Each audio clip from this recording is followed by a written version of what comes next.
3 అధ్యాయాలు తీతు పత్రికలో 3వ అధ్యాయం నుంచి చదువుకుందాం.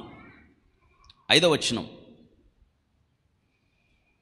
మనము నీతిని అనుసరించి చేసిన క్రియల మూలముగా కాక, నీతిని అనుసరించి అంటే నీతిమంతులు కావాలని మనిషి యొక్క ప్రయత్నాలన్నీ కూడా దేనికి పనికిరావని గుర్తుపెట్టుకోవాలి. మన నీతి దేవుని ముందు ఎందుకు పనికిరాదు. మన నీతి క్రియలన్నీ కూడా దేవుని ముందు బాలే చెప్పాడు యెషయా ప్రవక్త. మురికి గుడ్డలు, మురికి పేలికలు. మనిషి చాలా కాలం నుండి తనను తాను నీతిమంతుడిగా ప్రదర్శించుకోవడానికి ఎన్ని ప్రయత్నాలు చేస్తున్నాడు తెలుసా? ఆ ప్రయత్నాల్లో పుట్టిన భాగాలే ఈ మతాలన్నీ కూడా. ఏదో మనం చేసి ఈ పాపము నుండి గట్టెక్కేయాలి అని ఏం చేద్దాం? మంచి పనులు చేద్దాం, మంచిదే, సత్క్రియలు మంచిదే, కానీ అవి ఒక వ్యక్తిని పాపము నుండి విడుదల కలిగించలేవు. ఇది గుర్తుపెట్టుకోవాలి. వింటున్నారా? నీతి అనేది దేవునికి మాత్రమే చెందింది. ఆ పదం ఏ భేదము లేదు. అందరూ పాపము చేసి దేవుడు అనుగ్రహించు మహిమను, నీతిమంతుడు లేడు, అక్కడ కూడా లేడు నీతిమంతుడు. వింటున్నారా? అక్కడికి మాట చెప్పాడు, మనము నీతిని అనుసరించి చేసిన క్రియల మూలముగా కాక తన కనికరము చొప్పుననే అని చెప్పాడు. పునర్జన్మ సంబంధమైన స్నానము ద్వారాను పరిశుద్ధాత్మ మనకు నూతన స్వభావము కలగజేయడం ద్వారాను మనలను రక్షించను అని చెప్పాడు. కనికరం అని చెప్పాడు, తర్వాత పునర్జన్మ సంబంధమైన స్నానం అని చెప్పాడు, తర్వాత పరిశుద్ధాత్మ మనకి 3 విషయాలు చెప్పాడు ఇక్కడ. కనికరపడెను ఆయన మన మీద. నిజంగా మనిషి ప్రయత్నాలు చూడండి. అంటే మనిషి ఏది చేసినా ఒకటే కారణం, ఈ పాపము నుండి మనకి విడుదల కలగాలి. ఎలా కలుగుతుంది విడుదల? విషం ఎలా పోద్ది పాములో? అందుకే పాముని మనం విషం తీయడానికి ఎప్పుడు ప్రయత్నం చేయం, చంపేస్తాం పాముని. అంటే పాపానికి పాములు ఏముంది చెప్పండి? ఏముంది? విషం ఉంది కదా. ఇప్పుడు అరేరే దీన్ని విషం తీద్దాము, బతికిద్దాము అనుకుంటామా, చంపేస్తామా? విరుగుడు చంపడమే. అంటే పాపానికి వచ్చు జీతం ఏంటి? మరణం. అంతే, ఇంకేముంది? ఇంక మాట్లాడటానికి. అయితే కనికరపడెను. మనందరం పాపము ద్వారా మరణము సంతృప్తమై ఉండగా వాక్యం రాయబడింది. అందరూ ఒక్క మనుషుని ద్వారా, ఆదాము ద్వారా పాపము ఏ రీతిగా లోకానికి ప్రవేశించిన ఒక్క మనుషుడి ద్వారా, అందరూ కూడా ఒక్కరి ద్వారా తన కనికరం చొప్పున అని చెప్తున్నాడు. కనికరపడెను నీ మీద నా మీద. అసలు కనికరపడడానికి అవకాశం ఎక్కడుంది? మన అయోగ్యత ఆయన కనికరపడేటట్టు చేసింది. మొదట వెళ్ళిన యాజకుడు కానీ, తర్వాత వెళ్ళిన లేవీయుడు కానీ ఆ కొర ప్రాణముతో ఉన్నవాడిని రక్షించలేకపోయారు. కనీసం వాడి దగ్గరికి వెళ్ళలేకపోయారు. వాడిని చూసి జాలి పడలేకపోయారు కదా. కానీ ఆ దారిలో వచ్చిన 3వ వారు ఎవరు? సమరయుడు. అని చూసి జాలిపడి, ఇదే కనికరం. వాడి యొద్దకు వచ్చి ఇదే క్రీస్తు ప్రభు లోకానికి వచ్చిన స్థితిని మనకి జ్ఞాపకం చేసి వాడి యొద్దకు వచ్చి. గత కొన్ని నెలలుగా మన భారత సంతతికి చెందిన సునీత విలియమ్స్ హ్యోమగామ అక్కడ ఇరుక్కుపోయారు. ఎక్కడ? సో వెయిటింగ్, ఎప్పుడు రావాలా వెయిటింగ్. ఇటీవల కాలంలో ఇక్కడ స్థితికి అక్కడ స్థితికి చాలా తేడా. భారరహిత స్థితిని అనుభవిస్తారు అక్కడ. విరుక్కుపోయిన అక్కడ ఆమె ఇప్పుడు తేవడానికి ప్రయత్నాలు జరుగుతున్నాయి. ఆమె త్వరలో రావాలి, వచ్చినట్లుగా మనం కోరుకోవాలి. ఆమె కోసం మనం ప్రార్థన చేయాలి. ఆమె కోసం చురుగ్గా ఏర్పాట్లు జరుగుతున్నాయి. ట్రంప్ అధికారానికి వచ్చిన తర్వాత ఆయన ఎలన్ మాస్క్, స్పేస్ ఎక్స్ వాళ్ళతో తీవ్రమైన చర్చలు జరిపి ఆమెను త్వరగా తీసుకురావడానికి ప్రయత్నాలు జరుగుతున్నాయి. ఆమె రావాలి.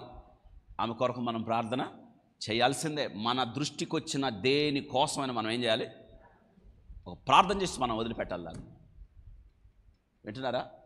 ఇప్పుడు ఎందుకు ఆ మాట అంటే, అసలు ఆమెను తేవడానికి అసలు ఎంత కష్టపడుతున్నారు తెలుసా? కానీ దేవుడు ఆకాశం మహాకాశముల పట్టజాలని దేవుడు ఆకాశ చంద్ర నక్షత్రాల మండలాలను దాటి ఎక్కడికి వచ్చాడు? వాని యొద్దకు వచ్చి. ఇదే దేవుడు కనికరం. ఏ ప్లానెట్ మీదకి వెళ్ళలేదు ఆయన, ఏ గ్రహం మీదకి వెళ్ళలేదు.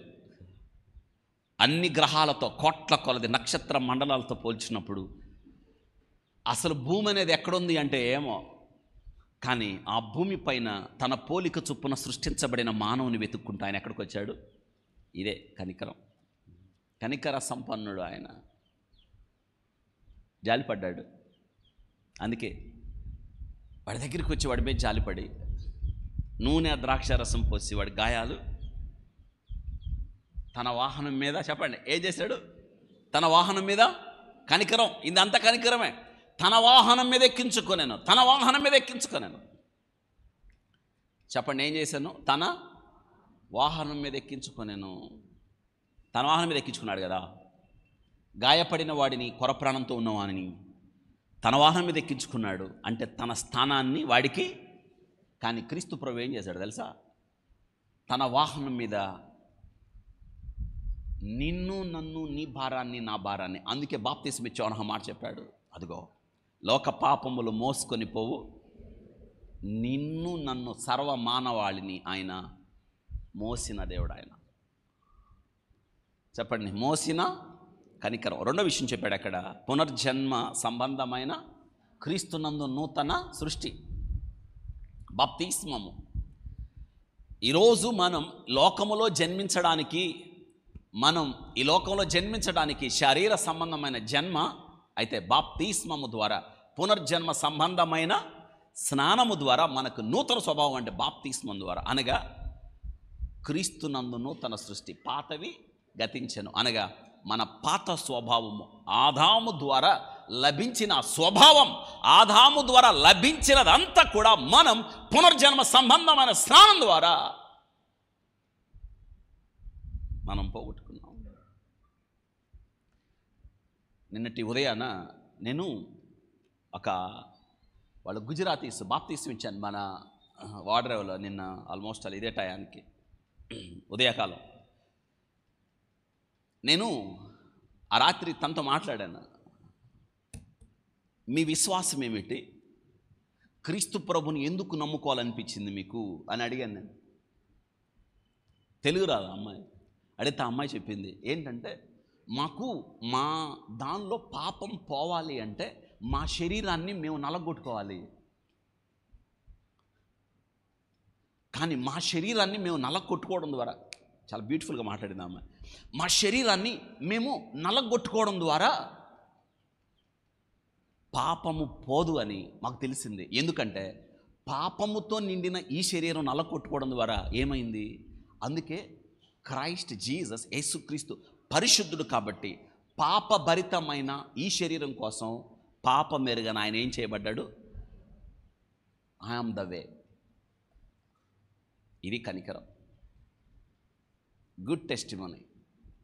ఇది సత్యం తెలుసుకుంది. అందుకే సత్యాన్ని ఎరిగిన ఆమె బాప్తిస్మము పొందాను.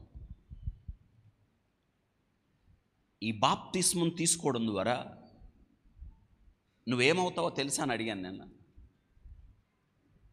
New creation. అది anyone in Christ he is new creation. ఎవరైనాను క్రీస్తునందున్న ఎడల వాడు నూతన. ఆ తర్వాత జరిగిన సంగతి, పరిశుద్ధాత్మ మనకు నూతన స్వభావము. అంటే ఇప్పుడు బాప్తిస్మం ద్వారా మనలోకి ఎవరు వచ్చారు? మనలో ఎవరున్నారు? ఎందరు ఆయన ఆత్మ ద్వారా నడిపించబడతారో వారందరూ. ఇదండి జరిగిన సంగతి.